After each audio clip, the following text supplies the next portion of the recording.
BRS party నుంచి సస్పెన్షన్కు గురైన తర్వాత తొలిసారి బుధవారం హైదరాబాద్లోని తెలంగాణ జాగృతి కార్యాలయంలో కవిత మీడియా సమావేశం నిర్వహించారు. ఆమె మాట్లాడుతూ బీఆర్ఎస్లో తనపై కుట్రలు జరిగాయని, రాబోయే రోజుల్లో కేసీఆర్, కేటీఆర్లపై కూడా కుట్రలు జరుగుతాయని కవిత సంచలన వ్యాఖ్యలు చేశారు. జాగృతి కార్యాలయంలో మీడియా సమావేశంలో ఆమె మాట్లాడుతూ హరీష్ రావు, సంతోష్ రావులపై తీవ్ర ఆరోపణలు చేశారు.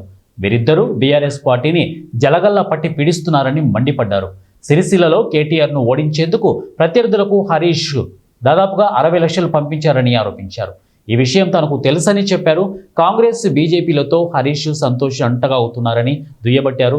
సంతోష్ రావు బాధితులు చాలామంది తనకు ఫోన్లు చేస్తూ వారి బాధలను చెప్పుకుంటున్నారని తెలిపారు. బీఆర్ఎస్ ఉంటే ఎంత, లేకపోతే ఎంత అని తాను ఎప్పుడూ అనలేదని కవిత చెప్పారు. కేసీఆర్ లేని బీఆర్ఎస్ ఉంటే ఎంత, లేకపోతే ఎంత అని మాత్రమే తాను అన్నానని తెలిపారు. కేసీఆర్ కూతురుగా పుట్టిన తాను ఆయనను, పార్టీని ఎందుకు ఇబ్బంది పెట్టాలనుకుంటామని ప్రశ్నించారు. ప్రాణం పోయినా కేసీఆర్కు అన్యాయం జరగనివ్వనని చెప్పారు. తనకు అధికారం, పదవులు ముఖ్యం కాదని, అధికారంలో ఉన్నా లేకపోయినా ఒకే మాదిరి ఉంటామని వ్యాఖ్యానించారు. అధికారంలో ఉన్నప్పుడు కూడా తనను ప్రతిపక్ష ఎంపీగానే చూశారని తెలిపారు. ఇక 6 అడుగుల బుల్లెట్ తనను గాయపరిచిందని కవిత మండిపడ్డారు. వీళ్ళు ఇతర రాష్ట్రాలకు వెళ్ళి అక్కడి నుంచి కూడా కుట్రలు చేస్తారని అన్నారు. వీరి వల్లే విజయశాంతి, మైనంపల్లి, ఈటెల వంటి నేతలు పార్టీ నుంచి వెళ్లిపోయారని చెప్పారు. ఉప ఎన్నికల్లో ఈటెలను హరీష్ దగ్గర నుండి గెలిపించారని అన్నారు. ఈ విషయాలన్నింటినీ ఇప్పటికైనా కేటీఆర్ గమనించాలని సూచించారు. పార్టీలో ఏం జరుగుతుందో చూడండి నాన్న, బీఆర్ఎస్ను హస్తగతం చేసుకునే కుట్రలు జరుగుతున్నాయి అని తన తండ్రి కేసీఆర్ను ఉద్దేశించి మాట్లాడింది. దగ్గర నుంచి కమ్యూనికేషన్ రావాలని నేను ఎక్స్పెక్ట్ చేయలే. వారు పెద్దవారు, వారికి అనేకమైన పనులు ఉంటాయి. మొత్తం పార్టీని ఇప్పుడు పునర్నిర్మించుకోవాల్సిన అవసరం ఉంది. తెలంగాణకు జరుగుతున్నటువంటి అన్యాయాన్ని వారు ఎప్పటికప్పుడు దిశానిర్దేశం చేయాల్సిన అవసరం ఉంది.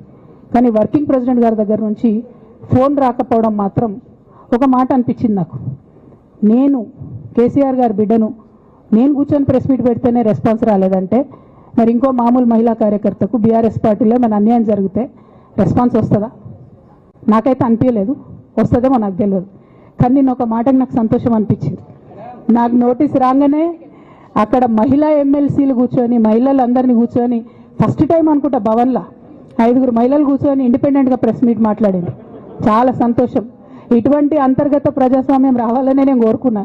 మహిళలకు, ఎస్సీలకు, ఎస్టీలకు, బహుజనులకు కోటరీల అడ్డంకులు లేకుండా యాక్సెస్ రావాలి.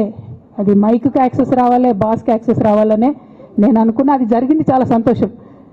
నన్ను సస్పెండ్ చేసినాక అయినా పర్లేదు, కానీ జరిగింది. నిన్న మహిళలందరూ కూర్చొని మాట్లాడి నేనేమంటున్నా అంటే కేసీఆర్ గారు, కేటీఆర్ గారు, నేను, మా కుటుంబం, నాది రక్త సంబంధం. పదవులు పోతేనో, పార్టీలకు వెళ్ళి సస్పెండ్ చేస్తేనో పోయేటటువంటి బంధం కాదు. కానీ ఎవరైతే వెస్టెడ్ ఇంట్రెస్ట్ ఉన్న పార్టీలు ఉంటారో, పార్టీలో ఉండి కేవలం డబ్బు సంపాదించుకోవాలనేటటువంటి ఒక ఆలోచనతో, వ్యక్తిగత లబ్ధి పొందాలనేటటువంటి ఆలోచనతో ఉన్నటువంటి వ్యక్తులు, వాళ్ళకి కావాల్సింది ఏంది? మేము ముగ్గురం కలిసి ఉండొద్దు, మా కుటుంబం బాగుండొద్దు, మా కుటుంబం విచ్ఛిన్నమైతేనే వాళ్ళకి అధికారం వస్తుంది. దాంట్లో భాగంగా ఇవాళ మొదటి స్టెప్పు నన్ను బయటేసిరు పార్టీలోకి వెళ్ళి. అది ఇక్కడితో ఆగదు. నేను గౌరవనీయులు పెద్దలు దైవ సమానులు కేసీఆర్ గారిని విజ్ఞప్తి చేస్తా ఉన్నా, మీకు ఒక సూచన చేస్తా ఉన్నా. దయచేసి మీ చుట్టూ ఏం జరుగుతున్నదో ఒకసారి చూసుకోండి నాన్న. నన్ను ఇవాళ బయటకు పంపొచ్చు. నేను మీలాగా స్ట్రేట్ ఫార్వర్డ్ ఉంటా, నిజాలు మాట్లాడతా. నేను ఉద్యమం నేపథ్యం నుండి వచ్చిన కాబట్టి నాగ్గా, ఉన్నది లేనట్టుగా, లేనిది ఉన్నట్టుగా, మోసం చేయాలని చెప్పో, ఇంకోటి చేయాలని చెప్పో మాట్లాడను. స్ట్రేట్ ఫార్వర్డ్గా ఇష్యూస్ మాట్లాడతా కాబట్టి నన్ను ఇలా బలి చేసారు, పర్వాలే. కానీ రేపటి నాడు ఇదే ప్రమాదం రామన్నకు కూడా పొంచుంది. రేపటి నాడు ఇదే ప్రమాదం మీకు కూడా పొంచుంది. అల్టిమేట్గా బీఆర్ఎస్ పార్టీని హస్తగతం చేసుకోవడానికి జరుగుతున్నటువంటి కుట్రలో భాగంగానే ఇవాళ నన్ను ఎలిమినేట్ చేయడం జరిగింది. ఇవాళ ఓపెన్గా అడుగుతా ఉన్నాను, హరీష్ రావు గారికి నేను సూటి ప్రశ్న వేస్తున్నా. ఈ రాష్ట్ర ముఖ్యమంత్రి రేవంత్ రెడ్డి గారు కూడా నేను సూటి ప్రశ్న వేస్తున్నా. నా మీద కుట్రలు ఎప్పటి నుండి ప్రారంభమైనాయి?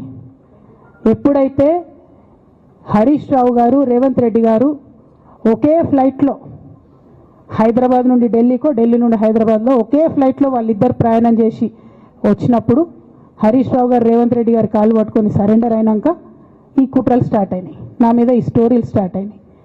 మా కుటుంబాన్ని విడగొట్టాలనేటటువంటి కుట్ర స్టార్ట్ అయింది. నేను ఛాలెంజ్ చేస్తా ఉన్నా, రేవంత్ రెడ్డి గారు మీరు చెప్పండి, ఆ ప్రయాణం జరిగిందా జరగలేదా? హరీష్ రావు గారు మీరు చెప్పండి, ఒకే ఫ్లైట్లో మీరు రేవంత్ రెడ్డి గారితో కలిసి వచ్చిండ్రా రాలేదా? ఆ తర్వాత నుండే నా మీద ఈ కుట్రలు జరుగుతున్నాయా లేదా? సరెండర్ అయింది మీరు. ప్రతి ఒక్క విషయంలో దాదాపు ఒక 7-8 ఇష్యూస్ ఉన్న ఇన్సిడెంట్స్ ఉన్నాయండి. అఫీషియల్ పిఆర్ఓ ట్వీట్ చేస్తాడు, Congress party official PRO tweet చేస్తాడు, ముఖ్యమంత్రి గారు పిఆర్ఓ, ఈ పాల వ్యాపారంలో అవినీతి జరిగిందని. తెల్లారి 2-3 పేపర్లలో వస్తుంది, 3వ రోజుకి మాయమైపోతుంది. అదే కేటీఆర్ గారినేమో 3 సార్లు విచారణ పేరుతో పిలిచి వేధిస్తారు. అంటే కేసీఆర్ కుటుంబం నికార్స్గా బరిగీసుకొని కాంగ్రెస్ పార్టీతో రేవంత్ రెడ్డి కొట్లాడుతున్నాం కాబట్టి మా మీదనేమో కుట్రలు జరుగుతాయి, మా మీదనేమో కేసులు పెడతారు. మీ మాత్రం 1 or 2 days హెడ్లైన్స్ వస్తే తర్వాత న్యూస్ గాయబవుతుంది. ఎన్ని జరగలే చెప్పండి హరీష్ రావు గారి విషయంలో? ఫస్ట్ పాల వ్యాపారం మీద ఏమొచ్చినాయి ఆరోపణలు? ఆనాడు బీఆర్ఎస్ పార్టీ గవర్నమెంట్లో SC ST BC హాస్టళ్లకు Harish Rao గారి పాల వ్యాపారం నుంచి పాలు సప్లై చేసిరనే ఆరోపణలు అయోధ్య రెడ్డి గారు ట్వీట్ చేసిరు. గతం 2 రోజులు పోయింది ఆరోపణ. ఎందుకు? సరెండర్.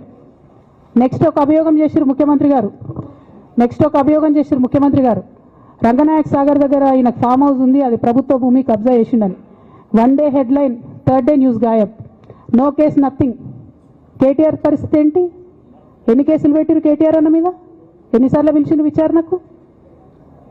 ఇవన్నీ పక్కన పెడదాం. నిన్నటి లేటెస్ట్ ఇష్యూ మాట్లాడదాం. కాళేశ్వరం కానీ ఇంకోటి కానీ ఏ ప్రభుత్వంలో అయినా పొలిటికల్ పాలసీ చేసేవాళ్ళు, విధానపరమైన నిర్ణయాలు తీసుకునే వాళ్ళు ముఖ్యమంత్రులు ఉంటారు. కింద ఉన్నటువంటి మంత్రులు దాన్ని ఎగ్జిక్యూట్ చేయాలి. కేసీఆర్ గారు ఒక పాలసీ డెసిషన్ తీసుకున్నారు, నేను కాళేశ్వరం ప్రాజెక్టు కడతా, దానికి ఇన్ని డబ్బులు ఇస్తా అని. ఆనాడు మంత్రి ఎవరు? ఎగ్జిక్యూషన్ చేయాల్సింది ఎవరు? 2014 నుంచి 2018 వరకు తుమ్మిడిహెట్టి దగ్గర నుంచి మేడిగడ్డకు స్థలం మార్చినప్పుడు మంత్రి ఎవరు? ప్రాజెక్టులు డిసైడ్ చేసినప్పుడు మంత్రి ఎవరు?